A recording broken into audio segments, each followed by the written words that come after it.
Millions of children are educated every day in a myriad of settings. Homeschool, public school, private school, charter schools, online academies, learning pods, private tutoring, and more. Why are so many families transitioning to homeschooling? What advantages have they found? What unique challenges do they face? What have they learned, and how can listening to their experiences support your child's education? These are their stories. Together, we learn. This is The Edvantage. Hello, fellow educators, and thank you for listening. Today's guest is an educator who I have known fairly well for some time now. My wife, my business partner, and my kids' teacher, Amber Michael. A few years after Amber was born in Utah, her family moved to the central coast of California, where she was raised for the remainder of her childhood. Amber graduated from Brigham Young University with a bachelor's degree in English, is a co-host with yours truly of a religious and family podcast, and currently resides in Northwest Arkansas, where she is a full-time homeschool mom to our 4 kids. In this episode, she shares how her own experiences in public school impacted her view of the value of homeschooling, her transition from never wanting to try homeschooling to becoming a full-time homeschooler of 4 young kids, and her perspective on some of the current challenges that public schools face today. Amber joined me here in our home office just after putting our toddler down for his nap. I hope you enjoy the interview. All right, Amber Michael, thank you for, air quotes, coming on the show. Thank In you other for words, having me. coming the next room over after you put our kid to sleep. You're welcome. So I think it'll be really fun to dive in and get to kind of the who, why, what, where, when, how of homeschooling our own kids. But Okay. before we get to that, I'd love to hear a little bit about your own education. And this is a pretty broad question, so by all means, Ramble around a lot. you can take it anywhere, but generally when you think back on your own educational experience, there are kind of like moments or experiences, or maybe influential teachers or leaders that kind of shaped your views on education or shaped your experience. Yeah. So anything that stands out, and then we'll kind of see where it leads us from there. Okay. I went to public school from kindergarten through high school. So that's my general what I did. Yeah. So it's opposite of what you did. Right.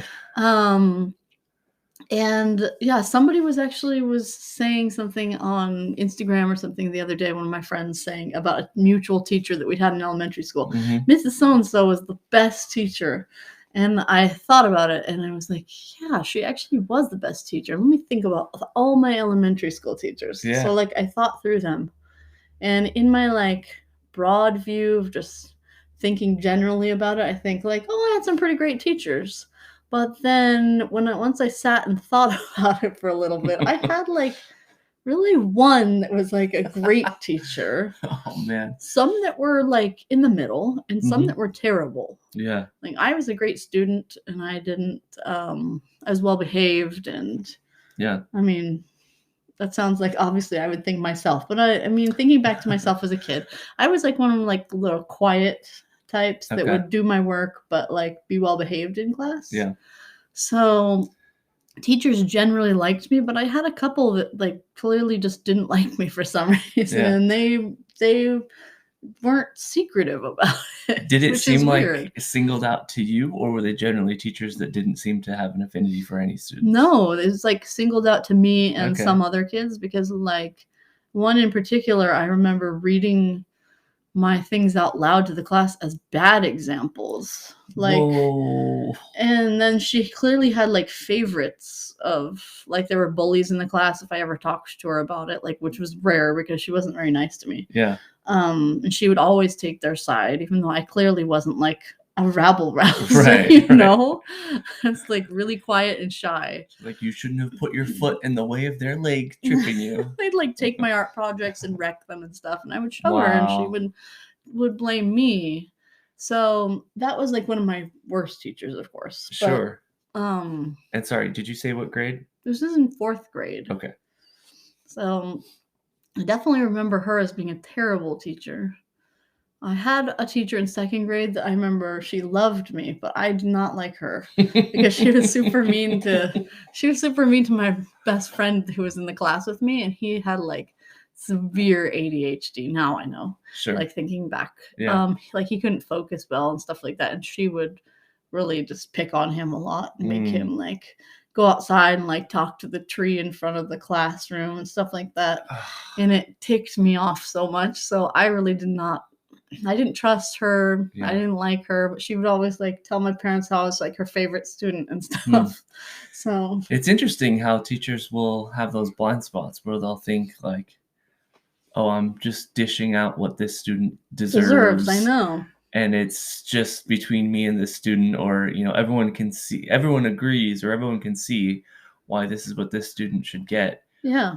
But I think there's more instances of that than most teachers realize, where Yeah. you end up losing credibility with all of your students when they see you mistreating any of your students. Yeah. Because there's a certain trust, like there's a certain expectation that kids have with their teacher that you're not gonna cross that line. Parents, it's a little different. Like, you expect your parents to punish you sometimes. They mess up. Yeah, you expect it to be a little bit more of a back and forth. But with teachers, I think that there's a lower threshold of tolerance for if you see them being angry, or like I remember, you know, some of the times when I had those challenging students and I would lose my patience, or I would, you know, react poorly. And then just seeing the looks on the faces of the whole class. Like, oh, I'm going to have to work really hard to regain that trust. Yeah. I mean, with parents, you have that like lifetime of from birth growing the trust. And with students, you get them at the beginning of a school year. You just have them for like 10 months or whatever. Yeah. So yeah, the level of trust can't be grown quite that high. Right. That's true. That's true. You don't have as deep of roots there. Yeah. And I'm not saying like all teachers are bad. There are some great teachers out there. Sure. But yeah, I mean, I've heard before that like with your own kids, that the like mean things you say or the angry things you say, they internalize that more than even like the nice things that you say. Sure. And so I think that was the case for me for sure with elementary school as well. Well, with all my schooling is like I can remember blips of like things that I really enjoyed, but I can remember hard things that happened really like clearly, more like vivid. They made more of an imprint on me. Do you remember generally enjoying your elementary school experience? I remember enjoying parts of it. Okay. I wouldn't say like as a whole. I remember there being a lot of anxiety surrounding quite a bit of elementary school, especially the upper grades, when like more bullying and things came in. Right. Yeah, I remember feeling anxiety going to school in like 5th and 6th grade a lot. Yeah, because there were more kids that were just being mean. What was the school's approach to bullying at that time? I mean, was it? I don't know. Was it even something you knew about? No. Okay. I didn't know you could do anything about it. So it was, as far as you were concerned as a student, it was just part and parcel. Yeah, you were just going to school, you're going to get bullied. And people were going to spread mean rumors about you, and everyone would laugh at you. Yeah. And there was nothing you could do about it. Okay. In those days. I mean, this is in the 80s and early 90s, but I don't know. We should note this is in on the central coast, well, mountains, but near the central coast of California. That's where I grew up. For reference. Okay, and then what about middle and high school? How did those compare? Middle school's terrible. I can't honestly think of really anything good that happened in middle school. I think that's a lot of people's. That's pretty common. A lot of people's experience. Let me think. I'm trying to think of some positive things. I met some of my friends that were from other elementary schools in middle school. I made like an entire new group of friends than I had in elementary school. Okay. And I kept them through high school. So that was one that was positive for me. Like all my friends from elementary school kind of like didn't want to be friends anymore once we got to 7th grade. I don't know why. So I remember just standing kind of alone that first week of school being like, what am I going to do? And then I just met like other people from other schools. One of them happened to be from my elementary school, actually, but I didn't really know her. And then we all became friends, like, as just people that had been alone Yeah. from our previous schools. So that was a positive. And I'd say the other positive is that, like, once you get in middle school, at least for me, you could pick some elective classes. Right. So that was fun. You could pick, like, reading as a class, and that was something I enjoyed. For some reason, I picked drama for one of mine, because even That's though surprising. I hate having the spotlight on me, I picked it my first semester of 7th grade, first year in junior wow. high. Especially at that time. Yeah, so I don't know why I did that, but I did it. I don't know. Yeah. I remember some 7th graders coming to our 6th grade and, like, hyping up the different electives, and they talked Yeah. about drama like it was so great, and all the Right. kids in my class acted like they thought it would be fun. Yeah. So I just signed up for Right. it. Like, ooh. And all those other people didn't even sign up for Like, it. those drama kids look really cool. I bet they're really popular. Yeah. I fell for that. Oh. And then I was like the Even the opposite band of a kids are drama like, kid. you did drama. That's great. But negatives were definitely more social pressure, big time. Yeah. I don't know if I was just immature, or, like, I just felt like I was not ready for just, I don't know. Everyone tried to act like they were just grown up at that point. Right. And I still was like, where's the playground? Yeah. You had the intellectual honesty to acknowledge the disconnect there. Yeah. We were supposed to just sit around and, like, talk at lunch or listen to music. And I wanted to do, like, sports or something. We didn't Right. have that. Right. So it was it was odd. Yeah, that is such a harsh transition. And it seems to not really have a whole lot of rhyme or reason to it, as far as I can tell. Mm-hmm. Like, I've never heard a satisfactory explanation of why that transition happens, other than basic crowd control. Yeah, I guess Like, so. it's easier to herd middle schoolers Yeah. and high schoolers when there's not playground equipment and those Yeah, I types of things guess going so. on, and you can kind of keep better control of them when most of their activity is in organized PE classes. Yeah, versus just a free-for-all at a recess. it But has to be that. Yeah. Because if you think about it, like, teens and preteens, if anything, they need more chance to let off some steam. right. So, And just, like, even just learning to cooperate in a more free-form environment, you know, Mhm. like, not just in PE class. Sure, you're Yeah. gonna learn that in PE class. yeah. But, you know, some of the more impromptu games and sports and things like that are some of the best social learning Mhm. opportunities that happen. Yeah. All right. And then eventually you did go to college, but tell me a little bit more about kind of that transition, like from high school to college. What made you decide to go to college?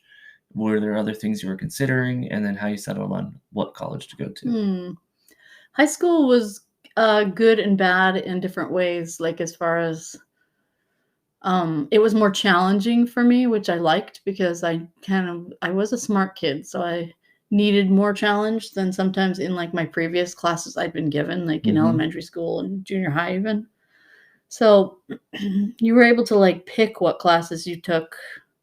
Some of them would be more difficult than others. Like, Mhm. you could take AP classes and things like that. So I felt like, other than, like, a lot of the social things, and I don't know, I guess social is the hardest at Yeah. high school. Just the other interacting with other people who are just, I don't know, teenagers a lot of times are just rude. Yeah. And then I That's a was, fair like, assessment. kind of not really on that wavelength. I'm not saying I wasn't rude sometimes. I Mhm. was, but not like, I was mostly a pretty polite kid. Right. Not rude for sport or Yeah, not entertainment. rude to entertain Yeah. myself. Yeah. Yeah. Yeah. There's definitely So- a certain subculture in high school where it's like, just the shock value has a certain appeal to it. Yeah.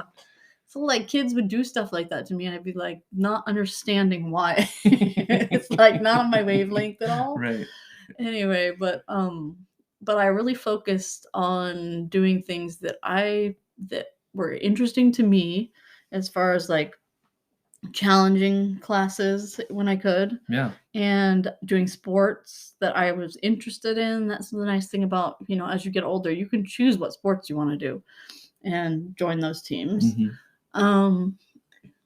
And then when it came closer to choosing where to go to college, I knew I wanted to be going to college out of state that I lived in, because I wanted some space from like my family to get a chance to like have a chance on my own. Mm-hmm. So I applied to several that were in Oregon, and then I applied to Brigham Young University in Utah.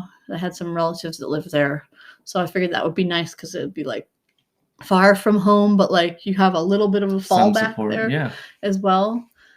And so I just applied to them. I'd spend like a long time at the public library looking through like the College Board books, reading Yeah. about all the different colleges to see which ones. For the young millennials listening, the internet was not yeah. the first place you went to find information in those days. Yeah, but at that time the internet was like only a few years old for like Yeah. the common user. Right. So you couldn't really use the computer for that. I had to apply for college on paper and mail it in. What?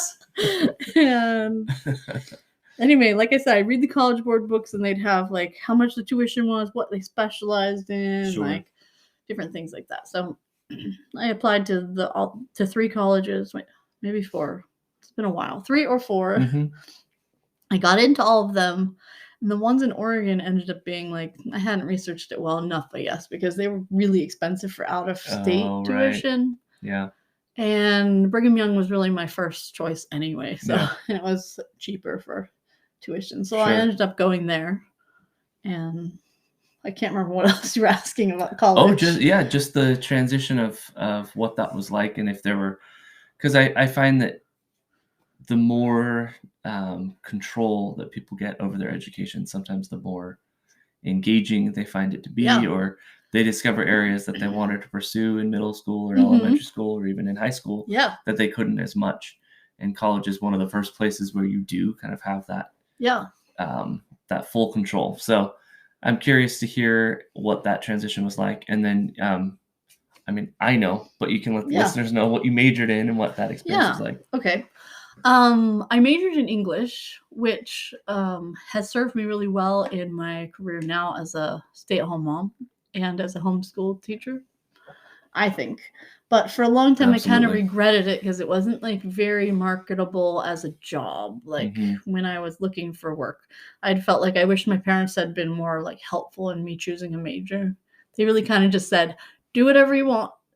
And like Right. I enjoyed English. I loved reading, so I just went with that. I Yeah. didn't even really question it.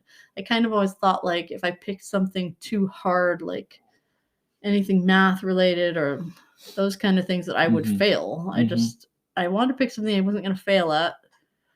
And Interesting. so I picked that because it interested me and I knew I could do it. Sure. So, like I said, in the long run, it's served me well. But I had thought like I would like to encourage my kids to like explore their options a little bit more. Mhm. Thought about it a lot. Like have them try more things before they just settle Right. straight onto something they're just I don't know, A safe automatically option good or at. Yeah, like a safe obvious option. Yeah. Um, And did your high school have any kind of classes geared toward that, like any kind of college prep or career? I'm trying to remember what they call it. You know, the career where they like help you find your interest or things like that. Yeah, they didn't have a class about it. They would do like career days. Right. It wasn't like you see on like sitcoms where they have everyone in a big gym, you go talk to them. Yeah. So it was like the way they did it was they have like 2 or 3 days marked off for juniors and seniors, I think it was. Okay. And they would like ask you what your interests were ahead of time. Then they would pair you off to go visit people at their places of work. Mm-hmm. So I picked like I wanted to see a writer or like a journalist. Mm-hmm. And they sent me to like a lawyer because they didn't have any journalists or writers. And then they sent me also to a nurse, which I'd put like I was interested possibly in like healthcare, I think. Sure. Because they make you write a couple of them. I hadn't tried Anyway, so I saw a nurse and a lawyer, and the lawyer is, no offense if anybody's a lawyer listening, but his job was really boring for a high schooler to sit in his office. It was like a couple of us, so it was, Yeah. we just like sat in his office and he like rambled for an hour or whatever about what it was like to be a lawyer, and then we just left. Our ride picked us up. It took us back to the school. So no like dramatic courtroom No, scenes it or was just like an evidence old collection. It's like a little bungalow converted into a lawyer office. Wow. It was funny. So that sounds like the career prep left something to be desired. Yeah, I mean, maybe some high schools do better than that, but I Sure. was in a rural area, so Mm-hmm. you know, there's one high school for that whole area, Mm-hmm. for all the elementary schools in this whole mountain region. So Right. I don't know if others do better, but mine didn't do great. Yeah, sounds like it. They had like, you could go in and talk to the counselors in the office about it, but you know, about career Right. stuff, but they weren't super helpful because I did try that. And it seems like a lot of times, I mean, at least in my limited experience, those types of counselors are more geared toward once you know what you want to do, they help guide you to what will prepare you. Like, oh, you Yeah. want to transfer to this school and this major. Yeah. Here are the electives you could take to prepare. Or Yeah. here's the options if you want to transfer to a JC first or whatever. Yeah, that's exactly right. But I don't see a lot of like, I don't know what I'm interested in. And then here's what you can do to find what you're interested in. Exactly. Yeah, they did more of the like, here's some more of these college prep books, like Right. these like College Board, what college do you want to go to? Yeah. I don't remember even them ever talking about like trades, which would have been nice to like. Obviously, I'm glad that I went to college, but that's Sure. not for everyone. Right. I remember when I was about, I guess I was just turning 14 and I wanted to get a work permit. And there was like a local city initiative. It was called Hire a Youth, which is such a great 90s name. Hire a youth. But I remember Hire a Youth had like a questionnaire that they had. And it was a big deal in those days. It was actually on a computer. Yeah. And so you go and you like answer these various questions and then they grade it and then tell you like your likely areas of interest. But the irony of that whole process was I found the test to be extremely boring. And so after like the first 9 questions, I kind of just started skipping through the questions because I didn't really care. I was like, this is idiotic. This is boring. I want to get through this. Yeah. Which I'm sure I'm not the only 14-year-olds who would feel that way. And so it is interesting, that sometimes these gaps are kind of created where someone who may have a propensity for the arts or for something more entrepreneurial or vocation-based or things like that, there isn't a whole lot to grab hold of because most of what's out there like is set up to, it's almost like it's set up to filter out the business world superstars, and then you kind of just shuffle out of the way and let those guys get through. I know. The reason why I bring up like trade school and different trades being trained in them is just because college worked well for me and it worked for my sister pretty well, I think.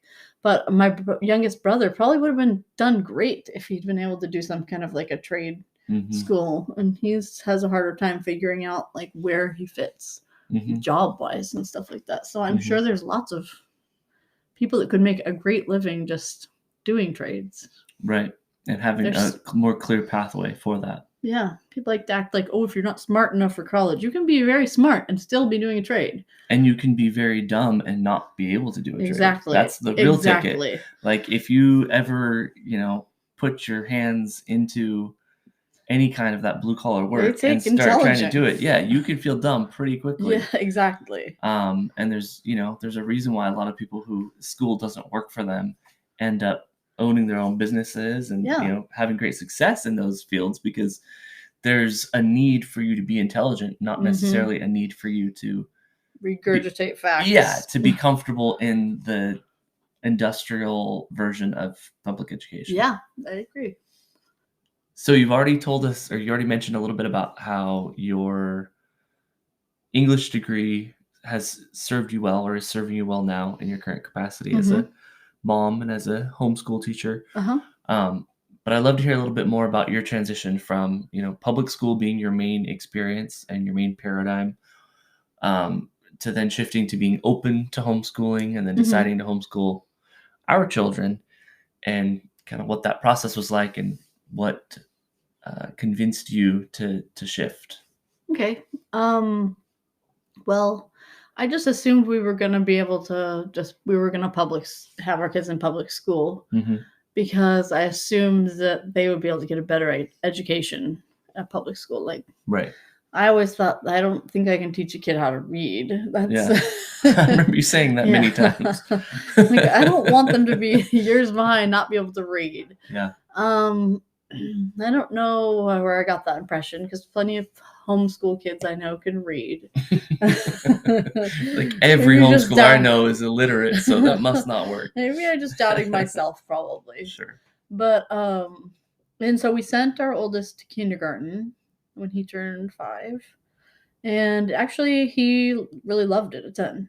It was great for him in most ways. He was able to learn a lot, and he had fun, like, playing with the other kids there, Hmm. and he seemed like he just really enjoyed it in general. Hmm.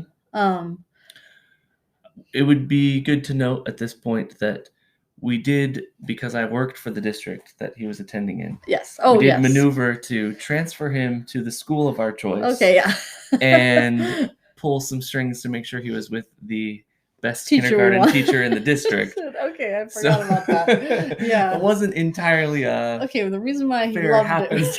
it, we pick and chose his school and his teacher. Like, my mentor who taught me how to teach kindergarten, my first year Mhm. teaching, wonderful woman, fantastic kindergarten teacher, Yes. and all around great soul. Yeah, so just to be Yes, fair, so he had a great experience, but it wasn't just and by it accident. also doesn't hurt when you have a student at school, and you have someone in your family who works as a higher level education. Like, you were Yeah. working as an assistant principal at another school. Right. So everybody knew that. So they weren't going to be mean to our Right, kid yeah. because Yeah, you it's a knew all real the ins thing. and outs of it. So, It's not we like we had, asked for a ton of special treatment, but it No. was funny how that would happen. Yes. So it wasn't like that, but everyone knew that that's who we Yeah, were. So he was not yes. just himself, he was son of Yeah. Todd Michael. So that Yeah. it's interesting to acknowledge that, though, because Yeah. I think that is a real I think it's a concern for some, and then it's a blind spot for others, Mhm. and I've seen that at schools I've worked at where it's children of employees are there, and you do see a difference in how they're treated, or how they're greeted even. Yeah. And kids pick up on that. Yeah. It's I mean, if interesting. he'd been doing something naughty, he never got in trouble at school, but, like, if he had and had to go to the principal's office, I guarantee he would have had a different experience Yeah. being in that situation Yeah, than that's if he wasn't related to anybody working there. Mm-hmm. Anyway, so that was he had a great experience with that. Sure. And then, obviously, with our help. And kindergarten itself, too, a lot of times is more of, like, the fun year of school. They Sure. get to play with toys in their classroom. And that at the end of that year, that was when school got canceled for a pandemic Mm-hmm. in, like, March of that year. So he didn't get to finish his kindergarten year there. And that was basically how we got pushed into homeschool. Took a few steps after that, which was we went back to school the next year, and we talked about homeschooling, but I still wasn't feeling like I was ready to do it. So we did virtual school we had at that point had 2 kids in school. We had a new kindergartner and a first grader. Mm-hmm. And so we did virtual classroom with 2 computers set up, 2 separate rooms, and I was trying to monitor both of them while they were on their computer calls. And that was all that was available. It wasn't like we chose virtual instead of in person. Yes, there was no in person. Yeah. It was virtual, homeschool, or no school. Yeah. Truant. Right. So we chose virtual because I thought, well, it'll be like homeschool. They'll be at home getting schooled, but I won't be having to put in all the Sure. I won't have to put in all the planning and stuff like that. But sounds great in theory. It does. But it wasn't great. So our kindergartner kind of liked it because she liked getting to know her big brother's old. We got the same teacher for kindergarten again. And she was enjoying that, but the first grader was suffering. He constantly coming out to me and saying, I'm bored, or I'd go in and they were doing something and he didn't have any of the supplies out. He was just spacing off to the side, or it was just, he felt overwhelmed, I think, by it. So he was just shut down. And he was bored and he was just not liking it. So we tried to stick with it for about, what was it, a month or a month and a half? I can't remember. Yeah, it was a month and a half or so. And then we had a talk, like, this is really not working. Like, I knew it wasn't working. The kids knew it wasn't working. Right. So we just decided to start homeschooling. And we managed to do it. And in California, it's a pretty, you would think that it's more stringent or more, there's more, red tape and paperwork and stuff, but it's a pretty straightforward process. It was basically just a matter of writing a letter to the principal, informing the school and the district that was the choice that we had made, and giving them like an end date. And then filling out the paperwork to, be officially established as a private school, quote unquote. And that was about it. I was surprised by how there's a lot of bureaucracy there usually. Yeah. Not for there was this. less paperwork involved with choosing to homeschool than there was for registering either of our kids for public school. I know. Way more hoops to jump through for that. Oh my goodness. Not that should sway anyone's decision, but it was surprising. I was expecting a little more resistance, push back and stuff. And even like, because it was a little awkward being an administrator for the school district and then saying I'm pulling my kids out of this system. But even at the time, I got a few kind of blank stares, but from colleagues, but for the most part, everyone at the school that our kids were at was very supportive and understanding, and just kind of very professional about it. So that was really nice and comforting. Yeah, that was great. But from my perspective, just to editorialize a little bit here, I never had any doubt about your ability to successfully homeschool our kids, but I was never interested in forcing you to do it or pushing you to do it before you were ready. Yeah. Because I knew that version would stress you out way more than you doing it once you were ready. And I knew that you wanted to do homeschooling. Sure. But that's the thing, is I was so excited that this was the kind of the events led to this, because I knew that our kids would love it so much better. I knew that it would take some growing pains, and it wouldn't be the first year that they homeschooled that they would enjoy it, or that they would see all the benefits, or that you would see all the benefits. But just from my perspective of like seeing what public school has become, or at least in the district that we were in, and kind of what's expected of kids, and knowing what I know about our kids and their unique needs,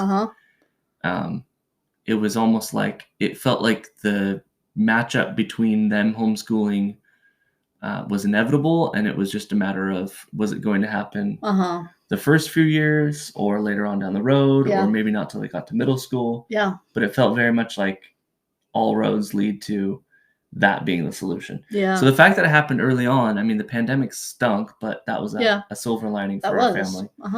And then it's been really cool to see your confidence increase, and you taking it on, not just like, okay, I'm going to do it and here we go, but with a sense of satisfaction and, feeling good about what you're doing and seeing the fruits of your labors and all of that. I'd love to hear a little bit from your perspective about that transition. What has been most surprising that you didn't expect? What did you think was going to be hard but was easy? What did you think was going to be easy but turned out to be hard? Tell us about that. I'd say that the first year and a half or so were really hard for me. I think probably because I came from just public school background. And I knew the things that I thought were fun in public school, and I knew the things that our son had enjoyed about his first year of public school. So I was like, well, I could recreate those. And so I would try to push more like structure that didn't work. Sure. Or I don't know, just even the way of teaching things, like, these are the worksheets you do, you have to get through all this and that, and, like, what you have to get through in a day was unrealistic. Or I don't know, we would have a lot of times where we would get frustrated with each other that first year, especially, where I would want to finish a lesson that I started, like, with the curriculum that we were using. And so we would be doing school till like 3 o'clock. We'd start in the morning. There's 2 kids, so I'd have to switch off because they're young. So they couldn't just do it on their own mostly. And those days were just really frustrating. And we would all end up in tears and separate ends of the house.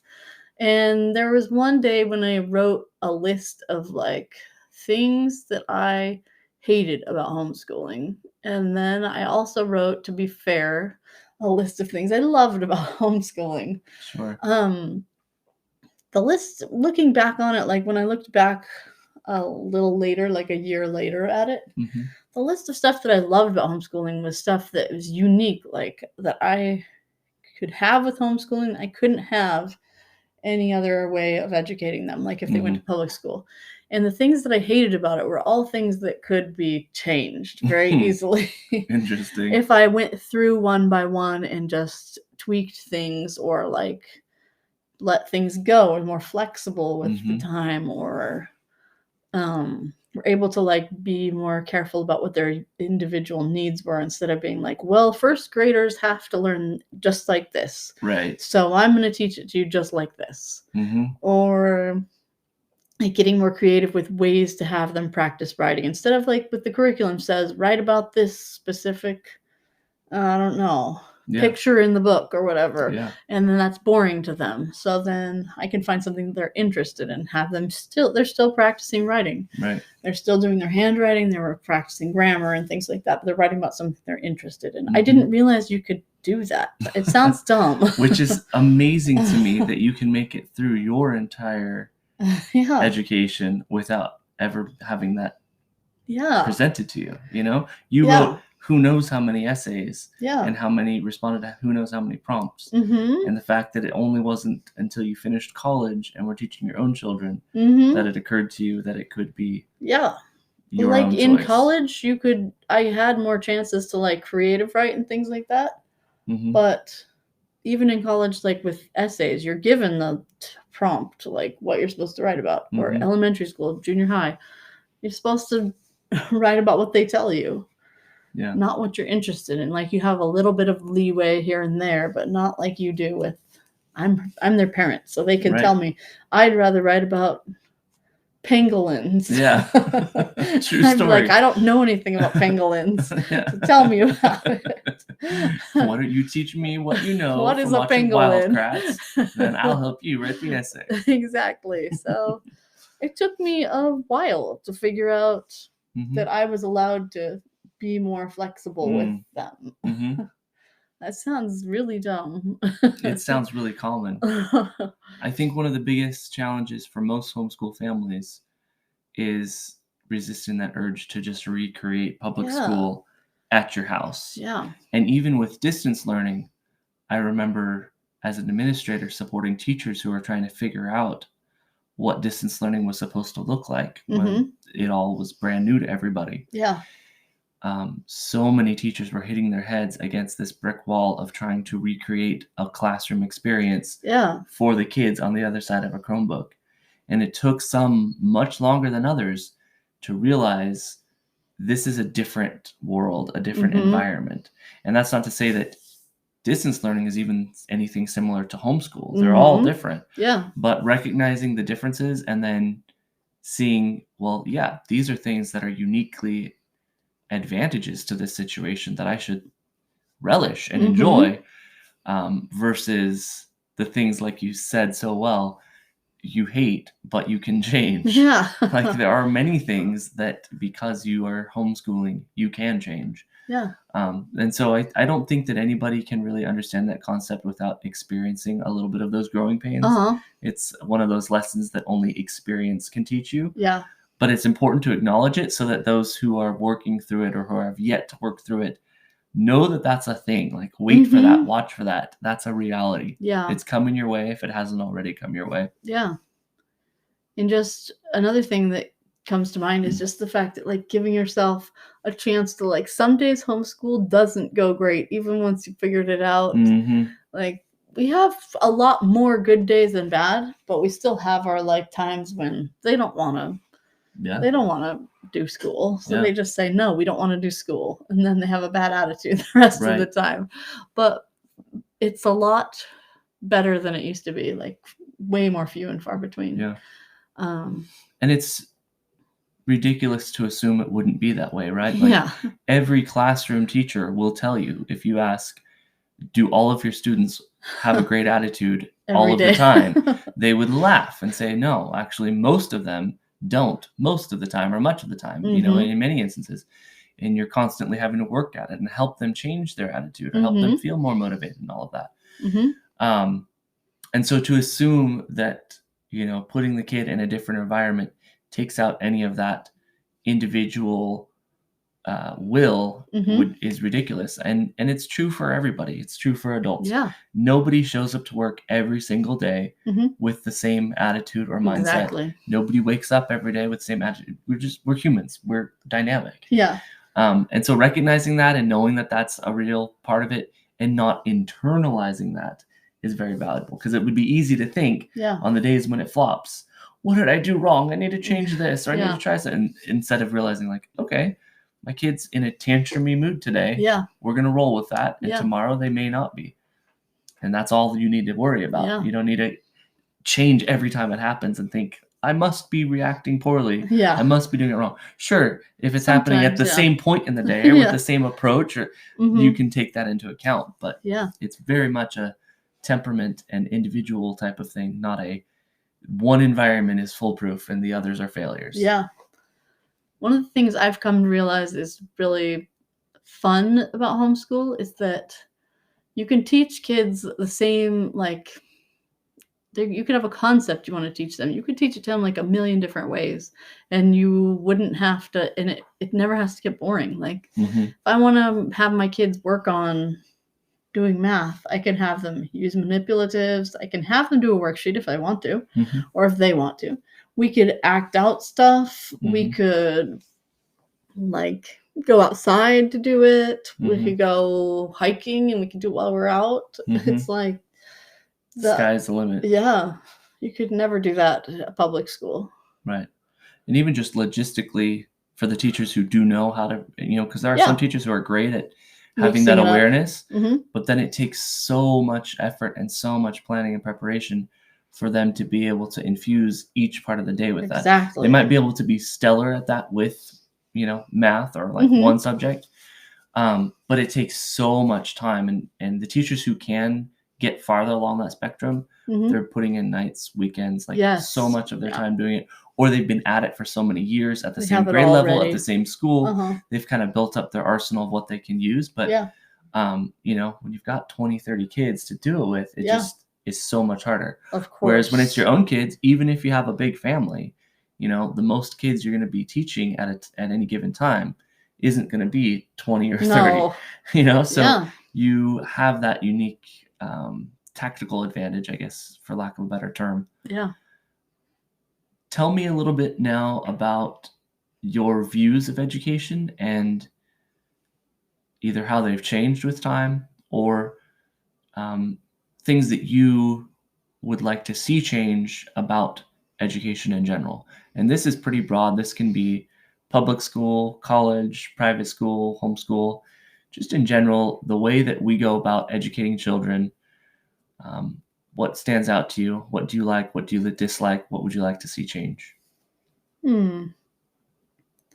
Like, in a perfect world, I Mhm. would like for public schools to have small classes, like, Mhm. say, like 10 kids or less. Mhm.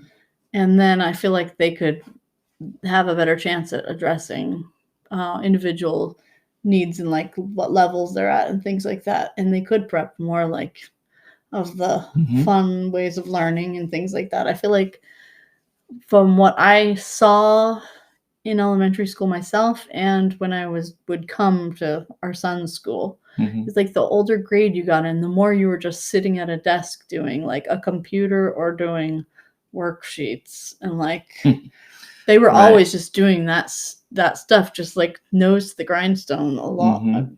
But I don't know. I feel like if teachers didn't have to manage such a large, huge amount of Mhm. students, they'd be able to do Right. a better job. I don't think it's their fault that they're overwhelmed and they're having to kind of make it not as interesting. Right. And You have to go with what's manageable versus what's yeah, preferable. yeah, they're having to educate these like huge number of kids. Mhm. Well, I don't even know what they would be supposed to do. Mhm.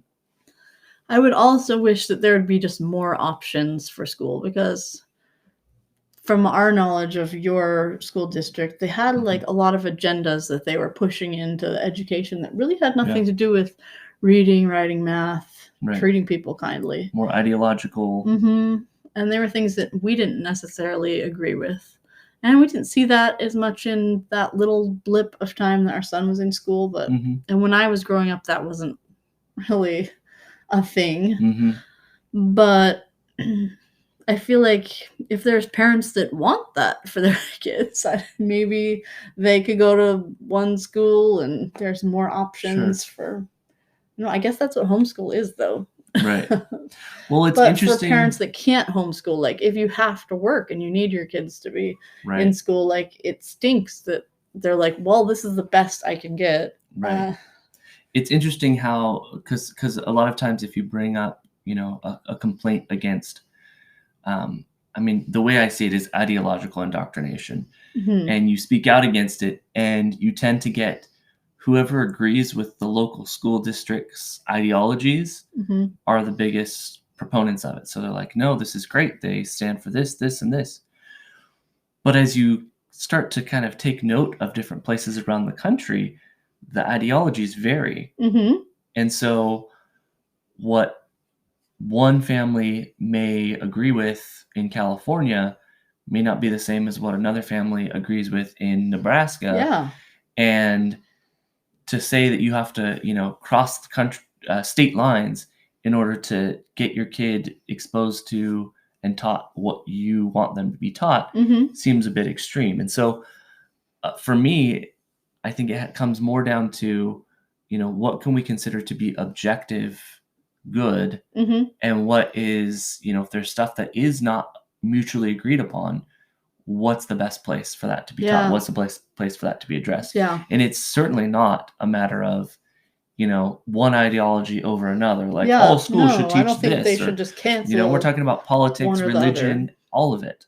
It's a very fine line between a teacher presenting, well, these are things that people believe, and you may come across this, and this, doing a representation of the various viewpoints, versus this is the way, and this is the Agreed. Yeah. only way or the best way. Yeah. So just to your point, I think it's important, for that not to just be, not just for there to be choice, but for the choice to be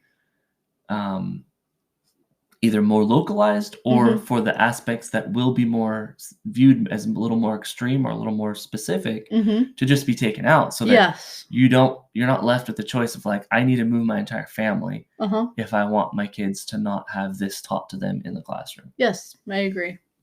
Like I said, I don't really know the solution to that. But because I know a lot of people put their kids in private school for that reason, because they can pick like one that's more specific to what they believe, but not everyone has that as an option because they're usually really expensive. Right.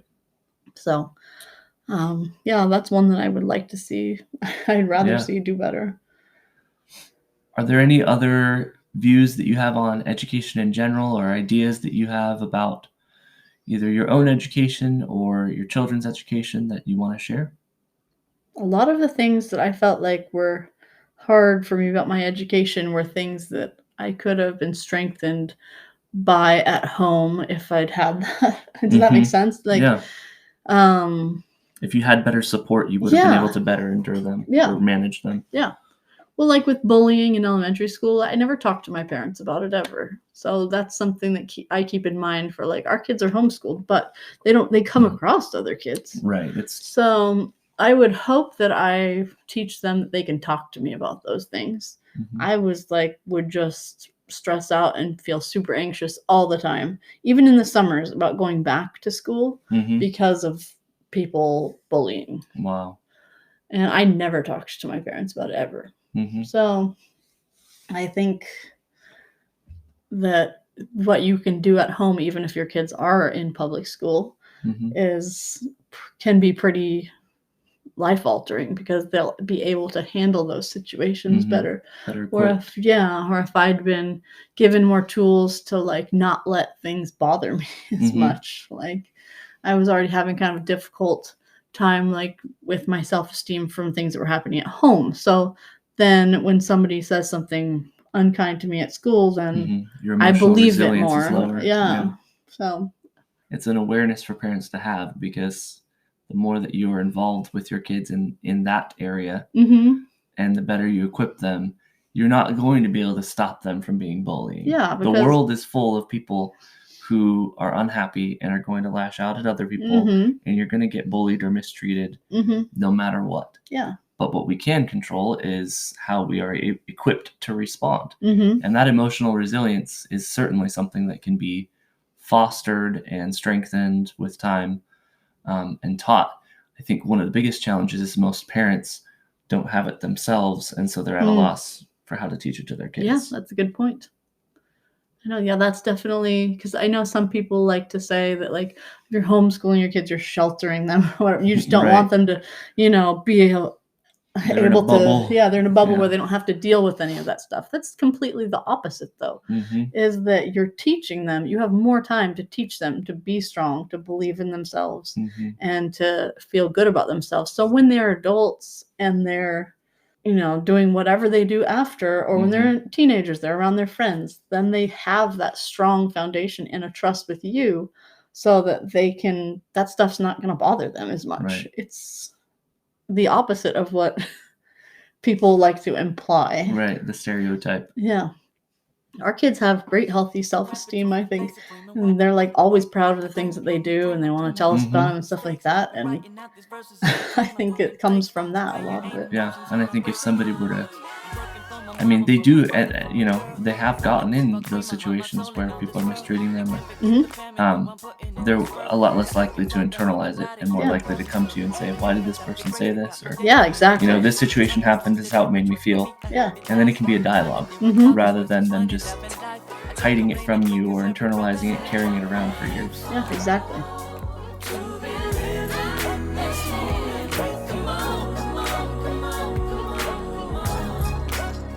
Well, Amber Michael, thank you for coming on your own podcast. You're welcome. I know that our kids are so much happier being homeschooled, and being homeschooled more specifically by you. The patience that you bring to it, the humility that you bring to it, and the enthusiasm is something that I want to thank you for, and I appreciate your willingness to try something that wasn't natural or comfortable, but you knew was best for our kids. At the end of the day, I think most parents want to figure out what's best for their kids, but they don't always know it. And sometimes there's power in trying. Some families try homeschool and it doesn't work out, and they have to try something else. Some parents try 5 different approaches before they find the approach that works.